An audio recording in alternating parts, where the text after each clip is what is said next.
Shabbos, stay tuned. There's a Gavaldiga podcast. Rabbi Steve Geller does a Gavaldiga Zach, and that'll be coming out this week. Torah Giants on Chumash. Shalom Uvrach, and welcome to the weekly piece on the Parsha from Torah Giants on Chumash, written by Rabbi Rabbi Goodman, the Rabbi Emeritus of Young Yisrael Rockaway. Sit back and enjoy. Welcome to Torah Giants on Chumash. I'm Steve Geller. A part of the infinite nature of the Torah is how many concepts are being taught at the same time. Let's take a look at a couple pasukim from our Parsha.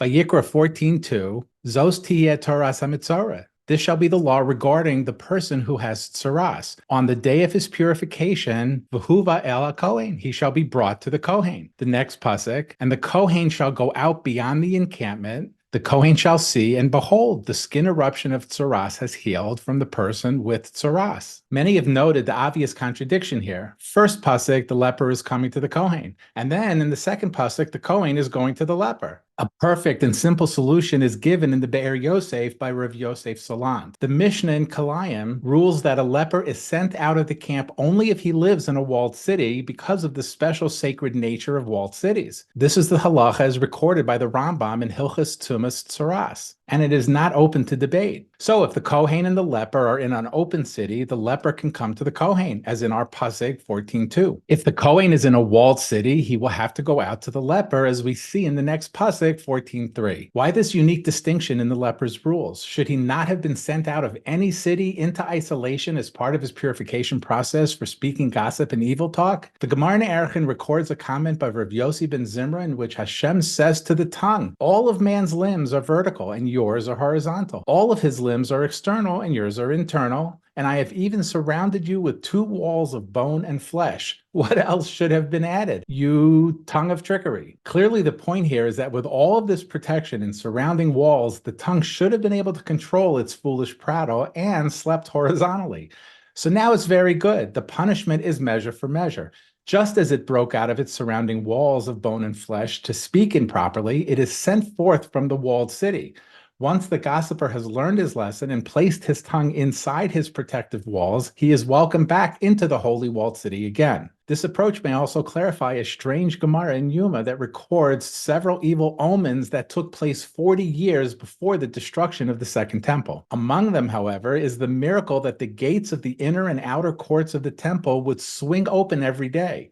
Why was this miracle an evil omen? Don't we always delight in miracles? Except here, based on the previous observations, we may say that this symbolized the great sin of that generation, hatred and jealousy to one another.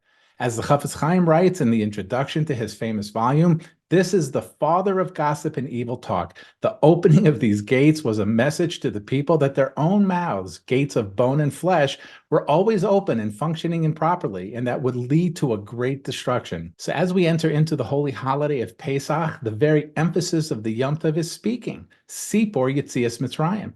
We have to ask questions, we have to speak out loud, the Haggadah and the colorful, detailed description of Hashem's taking us out of Mitzrayim.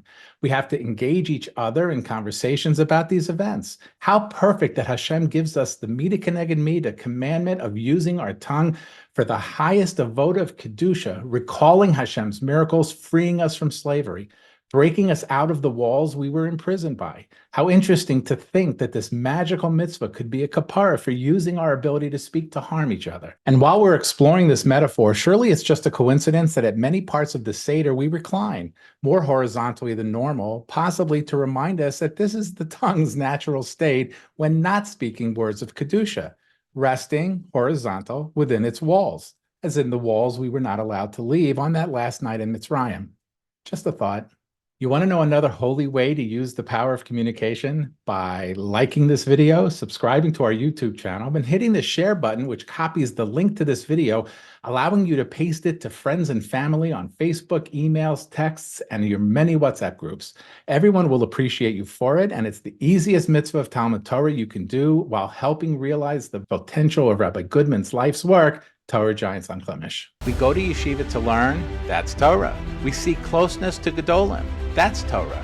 We daven for inspiration and v'sein chalkeinu b'sorasecha, that's Torah. We come up with chidushim in our own learning, that's Torah. Maybe. Share your chidushim. Send your original Torah pieces to torahmaybe@gmail.com or email that address for more information. Also visit www.youtube.com/@torahmaybe.